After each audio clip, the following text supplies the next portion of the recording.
electronics from the most extreme wrestling, and this is your AEW Dynamite review for April 15th, 2020.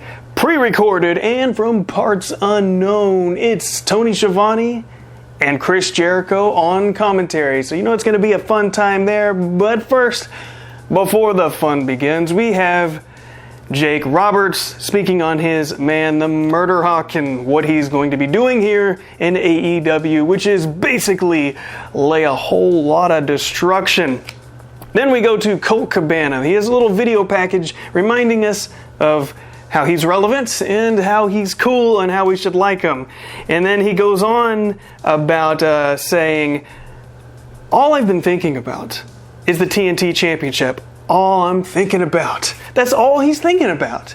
And the way he said it was just so disingenuous. I just don't really believe that that's what he's super excited about. I think he's probably a little more excited about just being in AEW and probably could care less about this new championship that they've for some reason decided, hey, you know when would be a good time to put out a new title? It would be right now. Maybe they just feel more comfortable with having, like more mid-card guys on television more often than their actual champion, because, yeah, it would be pretty bad if Moxley got sick or he couldn't appear when he's going to have a big championship match. So, hey, maybe that's smarter thinking than I originally gave it credit for. So we do have, right here, is Colt Cabana versus Lance Archer. And Lance Archer on his way out decks one of the fans, which I'm pretty sure was Alan Angels from last week. If you go back and look, when Lance Archer's coming out, you can actually see an agent walk over to this wrestler and be like, yo, you're about to get decked. And then, you know what happened? He comes around the ring and he decks the man. That's just rude. Well, at least he didn't take out a camera guy, because please, for the love of God, don't take out the camera guy. Because sometimes I'm the camera guy, and I would hate that. Getting hit by Lance Archer, oh no, I wouldn't even want to get slapped by one of his extensions. Just don't want it to happen. Okay, but Colt Cabana somehow, some way, must have been all the wrestling skill. He lasts longer than one of his ad reads for his podcast. So that in itself is impressive. But Lance Archer, he comes away with the victory here. We are seeing people at home commenting on the Moxley and Hager match, which is going to be the main event for the championship tonight. And oh, by the way, Jim Ross is going to be doing commentary, so that's cool. But for the rest of the night, of course, we have Jericho and Tony Schiavone, which is great, because what a team. And Jericho's just hilarious. You can tell that man is enjoying life, and that's awesome. It's Cassandra Golden taking on Britt Baker. So glad to see Cassandra Golden back on here. If you noticed, they said she was from Little Rock, which is true. She's out in Georgia now, training out there. But I'm pulling for Cassandra Golden. I'm just saying. I mean, she did beat me a couple times in SmackDown. Here Comes the Pain.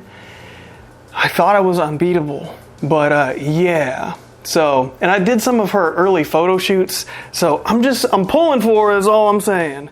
But of course, Britt Baker, I mean, she was bloody last week. She looked like a beast. She even had a promo or a video like of her in front of a whiteboard. I didn't have the audio on at the time, so I don't know what she was saying, but she did a little video there. But Britt Baker, she wins way too quick. And we move on from that match.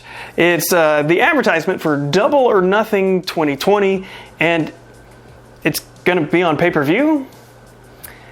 I mean, I understood that WrestleMania was on pay-per-view for whatever reason, even though you could watch it on the network, but if this is the only way that you can legitimately watch this show, I don't know, I feel like a little bit gypped. I know we're watching for the wrestling, but without having the fans there, I don't know, I just feel like there should at least be some kind of massive discount. Unless they really think that they're going to be able to pull off just comparably great matches where you could say, hey man, you take this pay-per-view and you can compare it to the last pay-per-view and it's just as good. If they can do that, I will buy the pay-per-view. But I'm not so convinced that that's a possible thing. We'll see as these weeks go on and AEW continues to produce wrestling shows. See how they do that. And now we're seeing the Bubbly Bunch. It is members of the Inner Circle doing the little Brady Bunch face gimmick where they're all looking at each other. Those guys are so ridiculous, but it's hilarious. It's just like they're just trying to be annoying. And you get to see these wrestlers working from home. And, you know, I can't imagine that this is any kind of vacation for these guys. When they're constantly making all of these videos, they're recording, they're taking that stuff home and making their own skits. Something that WWE is not doing. I feel like it's a mistake, but I understand that WWE is very conscientious on how high of a production quality that they want to have. And sometimes they just, you know, in a situation like this, it's okay. People understand. But no. They got to be all cinematical and freaking put on background music and use very dramatic camera angles to get their promos over. Instead of just sometimes it's okay to do something like this. And I'm not talking about the 24/7 championship. That's something else.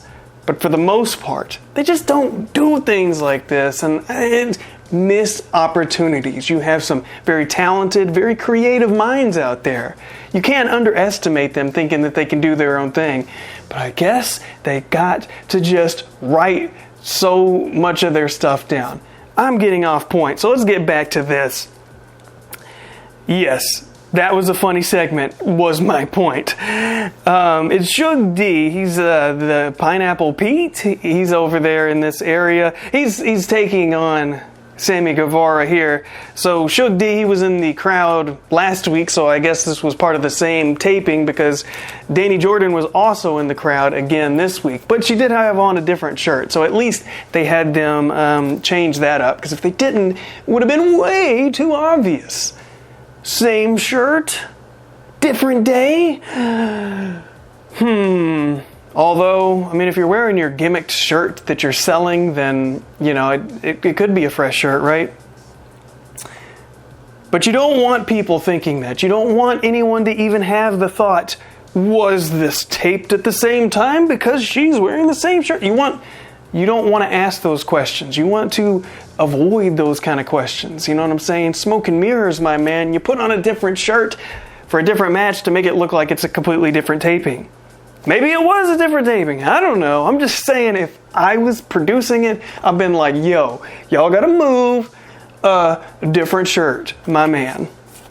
Okay, Sammy Guevara, he wins this one. But in this match, Sammy Guevara spends a lot of time showing how freaking strong he was. Earlier in the segment with the Inner Circle, he was lifting weights, and I think they're really trying to get that over, it seems like. You know, they're calling him a Spanish God, even though he's the Spanish God, right? He's showing off his strength. He does like a stalling suplex that I thought he was going to fail at because his angle was seemingly losing altitude, but he was able to pull that off, and just some powerful moves. Sammy Guevara, he's not a huge man, but he's pretty beefy, and doing things like he's doing in this match, it makes him look like he's deceptively strong almost. Which, you know, Chris Jericho even said on commentary, he thinks that Sammy Guevara is a young Chris Jericho, and I totally see that. Like, I can put Sammy Guevara back in WCW in my head. I could see that working even then, just with his level of talent. Like, when this guy really blows up and gets in the main event, he is going to be untouchable. It's going to take a couple of years, no doubt. But man, I'm going to be ready, and I'm going to be like, I done said so. Okay, Sammy Guevara, he wins. He gets on the microphone and people are booing in the crowd. The crowd is very animated tonight. You know, it could be a little bit silly for everyone to be booing just constantly. pretending like there's 50 times more the amount of people there, but hey, it's wrestling, it's over the top. So I don't really have a problem with that. If I wasn't paying attention to the crowd and I was just, absorbing the moment, which I think is what you're supposed to do, I would have just watched it and thought, proper reaction for being a jerk. So, yeah, I think that's good. Anyways, he's going to beat Darby Allin, who he calls he's a weirdo, face-painted man. And then Sammy starts attacking Shug D, to show how tough he is. And then Darby, boom, poof, out of nowhere. It's a good thing he had his face paint on, because he sure did. He came down face paint and all and started attacking, and Darby Allin saves the day. So I liked that. That was nice. It was funny. Darby, he was just ready to go face paint. Like, imagine if he only had half of his half-painted face done. He would have just had this part, just like a big white psh, and then he would have ran down and everybody would have been like, how do you only got like a quarter of your face? It's a half of a quarter of your face. So it's like a half of a half. Whatever. It's fractions, whatever. It's super bad. Super bad at math. Super bad Kip Sabian with Penelope Ford is taking on dad bod Chuck Taylor.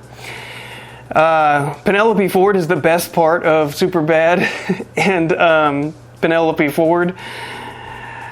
Yeah, so Ford kicks Taylor on the outside while the referee's back's turned.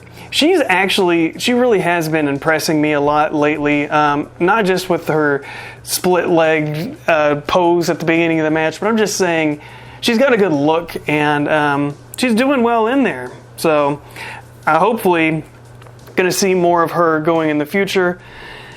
In the future, Cassidy, he gets on the apron and starts stripping. He takes his jacket off all seductively. Well, I mean, that's not what I would call seductively, but it's probably what it would look like if I did it. And he's got this weird smirk on his face. That was weird. I didn't really understand even the comedy of that, because was that supposed to work? Was he supposed to seduce Kip Sabian with his sexuality? Or was he just supposed to weird him out? Or was he supposed to make Kip Sabian mad because he's making fun of his girlfriend? I'm not really sure. It probably was making fun of his girlfriend type thing. But Ford, she gets in and does a Hurricane Rana on Taylor because she's a manager, and that's what Lita used to do. So, I think people are just really fans of doing that. But it is a really quick, super fast way to get in and out of the ring, I suppose. Even if you did like a DDT or a clothesline, it just wouldn't be as flashy. So, flashy's good. Kip Sabian wins by rolling up super bad. So, he's a bad guy, whatever. Boo, hiss. We get more of the Hager-Moxley talk. Get some cell phone footage from the Inner Circle. And this part did make me think about WWE and how, they almost refuse to use cell phone footage, it seems, to any extent. And, they want to overproduce their promos with music and all these fancy cameras. It's like, that stuff is cool. But, when you're in a situation like this, people understand concessions have to be made, and I think it's pretty smart of AEW to incorporate more of this home footage. It's not 100% perfect. It's not 100% crystal clear all the time. It's not even horizontal half the time, but it makes it feel more realistic, because it's like, okay, we know you're at home, so just film your stuff at home, but still make it entertaining, which is what they did.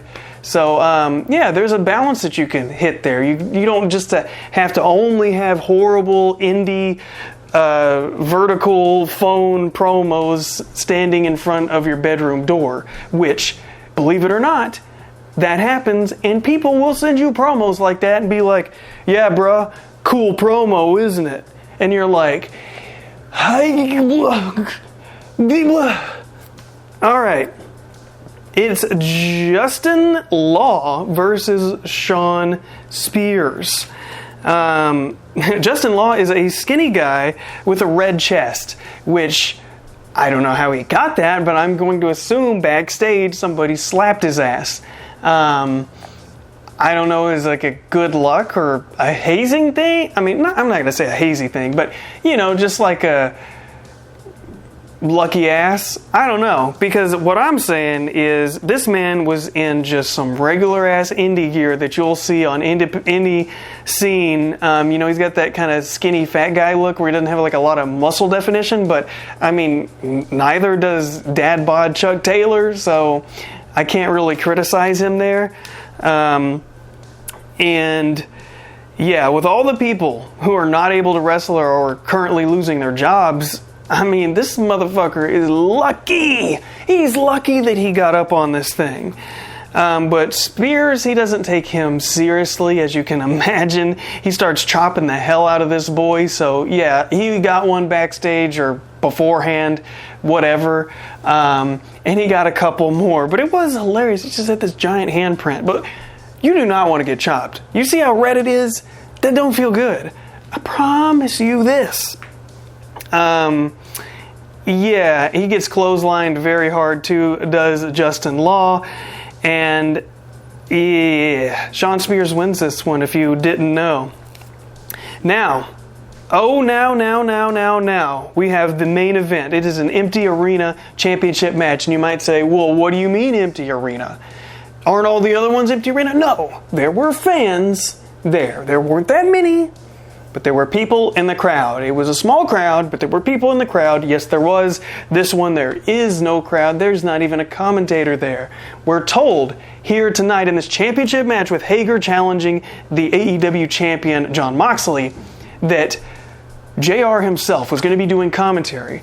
That announce booth was empty. I promise you that JR did this from the comfort of his own home on his podcasting gear.